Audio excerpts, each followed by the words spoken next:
What is it that gives your life a sense of meaning and purpose? Because once you find that, it puts you in your power place. See, if you know what your life work is, I encourage you to start working on it. If you can't do it all at one time, do just a little bit of it. And if you don't know what it is that you showed up to do, if you don't know why you're here, I encourage you to find out what your purpose is here. What is the meaning of your life? What will be different? Have you ever asked yourself that question? I've done that. I remember coming from a friend of mine's funeral, and I was reflecting on how much time I had left. And I went for a walk in a park thinking about this guy whose life was so promising. And I mean, he wasn't an old guy. He was quite young, in fact. And I thought about all of the things that he said he was going to do, and he never got a chance to do those things. And I started thinking about my own life and how much time I had left to do the things that I would like to do. And at that time, I wasn't sure what my life purpose was, what my life's work was. I wasn't sure about it at that time. And I thought about it quite a lot.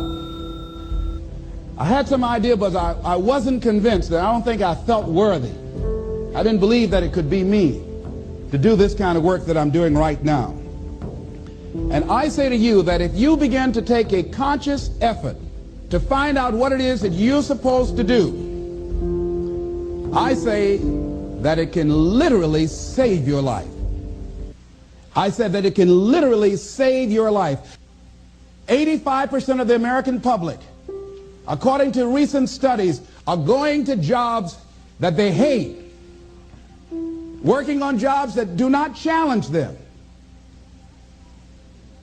They get sick thinking about going. Because, see, when you go to a job and you already know how far you can go, you can already see that proverbial glass ceiling. See, when you're going someplace and you already know how much you're going to make, you already know how far you can go, you're in a dead-end position. It erodes your self-esteem. It lowers your sense of yourself. It creates an inner turmoil. It creates an emptiness in you.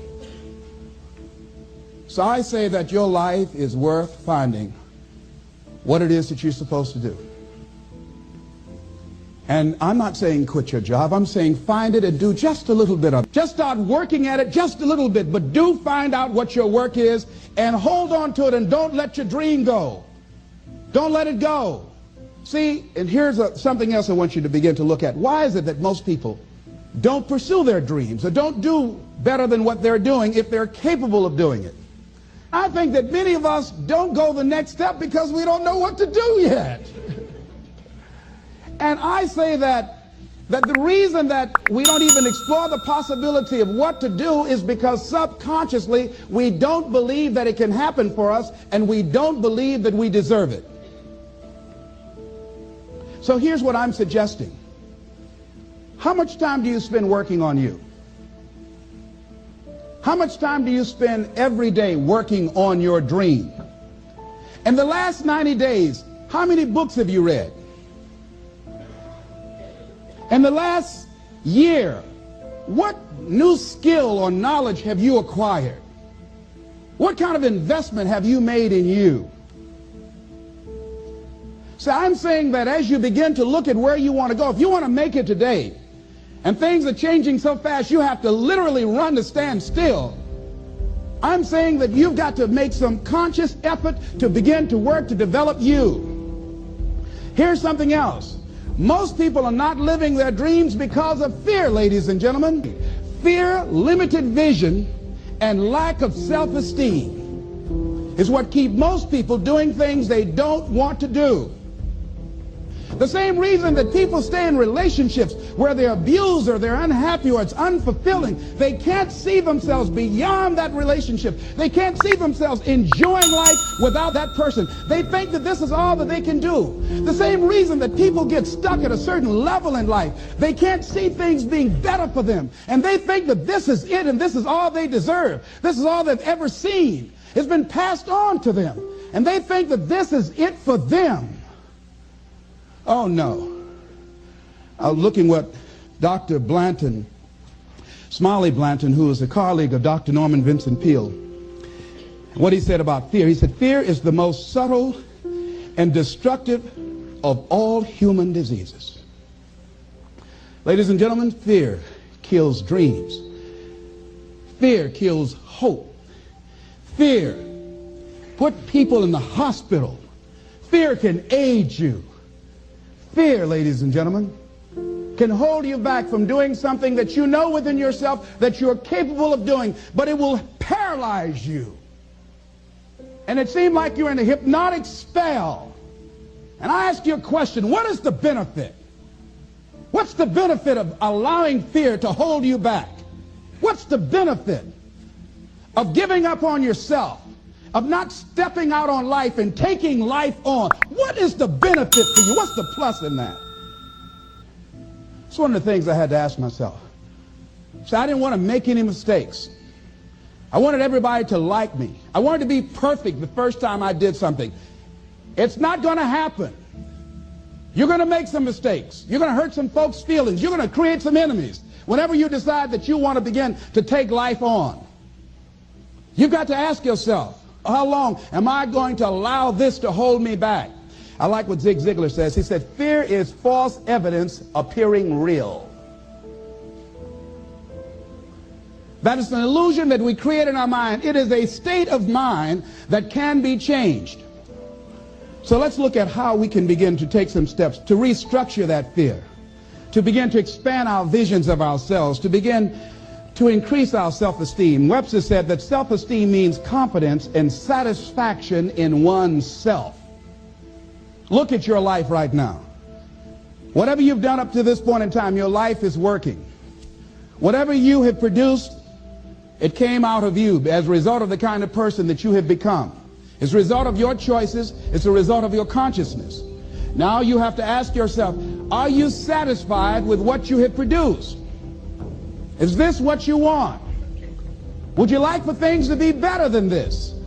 Do you believe that you deserve better than this? Or are you content? This is it. You don't have to do anything else. That you already resign yourself in life and say, well, I'm happy. I'm not starving like the people in Calcutta. Are you allowing yourself to get off the hook like that? Or do you believe somewhere in the back of your mind or in your heart that there's some other great work for you to do? There's something else that life has for you. And that's why you're here. How do we handle this fear factor? How do we increase our self-esteem? You have to begin to fortify yourself. How do we do that? I believe that you have to begin to consciously monitor your inner conversation and start talking to yourself. Start building yourself up. Sometimes the only good things you will hear about you are the things that you say to you. So I'm saying learn to be your own booster. Start building yourself up. Start encouraging yourself.